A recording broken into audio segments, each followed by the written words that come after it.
Deep beneath the sea, further down than any ship has ever dropped its anchor, there was once a kingdom of mermaids, ruled by a king who had lost his wife many years earlier, and who was helped in the raising of his 6 daughters by his own aged mother. The king lived in a great palace made of coral and small pale shells, in a garden of soft, dark seaweed, in a light that came down through the water blue and slow, and never quite reached the deepest floors. His 6 daughters, all of them beautiful and calm, sang together in the evenings and swam together in the mornings. The youngest was the smallest and the quietest, and by a small measure, the loveliest of the 6. The youngest daughter had, from the time she was very small, been more curious than her sisters. She loved the stories her grandmother told about the world above.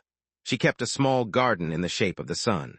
She had at the center of it a small marble statue of a boy that had once fallen from a shipwreck, and she talked to the statue softly on the evenings when nobody was watching. The mermaid tradition was that on the 15th birthday of each princess, she was allowed for one night to swim to the surface and see the world above with her own eyes. The oldest sister went first. She came back with stories of great cities and warm lights and evening bells. Each of the sisters, over the following 5 years, went up on her own birthday and came back with a new story. The youngest, who had waited longer than any of them, was allowed to go up at last on the summer evening she turned 15. She rose slowly. She broke the surface at sunset. The sky was full of colors she had no words for. Not far from where she had come up, a great ship rode gently at anchor. Music drifted from its deck. Small lanterns had been lit along the rigging. It was, she understood, a birthday celebration for a young prince, whose ship this was, and whose 16th birthday was being marked at sea. She swam closer. She could see him through one of the small round windows. He was a warm, dark-haired young man of about her own age, laughing with his sailors, wearing a small blue coat. She had never in her life seen a face she wanted so much to keep looking at. The storm came at midnight. It came without warning, the way storms sometimes do at sea. The great ship rolled. The mast broke. The sailors were thrown into the water. The young mermaid, moving faster than any of them, found the prince in the dark waves and held his warm, unconscious head above the water until dawn, when a small strip of shore appeared through the mist, and she carried him gently to it and laid him on the wet sand. She did not want to leave him, but she could not be seen. So she hid behind a small rock as the sun came up, and she watched as a small group of women from a nearby temple came down to the beach and found him and lifted him warmly and carried him away. The youngest of these women, a girl of about the prince's age with pale hair and gentle hands, was the first to reach him. He half opened his eyes and looked at her. Then he lost consciousness again, and the young mermaid, from behind her rock, understood that the prince would wake believing that this girl had saved him, and that no one would ever tell him the truth. She returned to her father's kingdom. She could not eat. She could not sleep. She swam over the following months again and again up to the surface to try to see the prince's kingdom from the water. She learned which small castle on which cliff was his.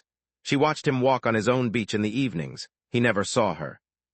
Her grandmother, who understood something of what was happening to her, told her gently one evening that mermaids lived for 300 years and then dissolved into the foam of the sea. But that humans, though they lived only 70 or 80 years, carried inside them a small, warm soul that continued after their bodies were gone. The only way, her grandmother said, that a mermaid could ever gain such a soul was if a human being loved her so completely that he took her as his wife. The young mermaid did not sleep that night either. In the morning, she swam out beyond the boundaries of her father's kingdom and into the deep, dark trenches where the sea witch lived, alone, in a small house made of the bones of drowned sailors. The sea witch was expecting her. Witches of that kind always are. The witch said she could give the young mermaid legs to walk on land. She said she could give her a form so beautiful that no human man would fail to notice her. But the price would be small and terrible. The mermaid would have to give up her tongue, and with it her voice, which was the loveliest voice in all the sea. Every step she took on her new legs would feel like walking on the edges of small, sharp knives. And if the prince, in the end, married another woman, then on the morning after his wedding, the young mermaid would dissolve into the foam of the sea, exactly as her sisters would have 3 centuries later, but without ever having gained a soul.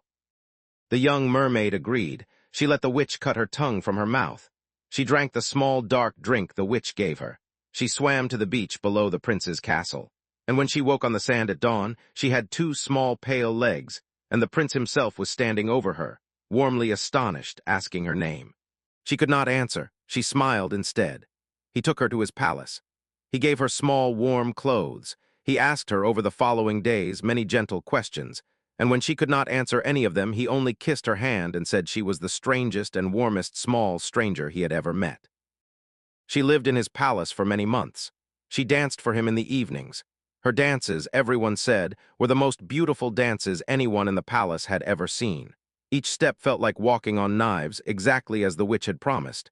She did not show the pain in her face. She only smiled and danced. The prince came to love her as a small, warm sister. He carried her sometimes on his horse. He took her walking in the gardens. He said once, kindly, that if he had not already given his heart to the girl who had rescued him from the sea, he would have married the small, silent stranger who had come to him without a name. The young mermaid heard this and held her small, warm face very still. His parents wished him to marry the princess of a neighboring kingdom. He agreed to travel there and meet her, only to satisfy them. He took the young mermaid with him on the ship. When he arrived at the neighboring kingdom, the princess who came out to meet him was, he saw with a small, warm shock, the very girl from the temple who had found him on the beach, and whom, all these months, he had believed to be his rescuer. He married her the following morning. The young mermaid stood on the deck of the ship the evening after the wedding as the celebrations continued below. She had been told by the witch that on the morning after his marriage she would dissolve into the foam of the sea. She waited. She was calm. She was not angry with him. He had loved her as best he could in the small, warm way a boy loves a small, silent sister. It was not his fault that he had loved someone else more. At midnight, her 5 older sisters rose out of the sea beside the ship. Their long hair had been cut off. They had, they said quickly, sold their hair to the sea witch for a small silver dagger.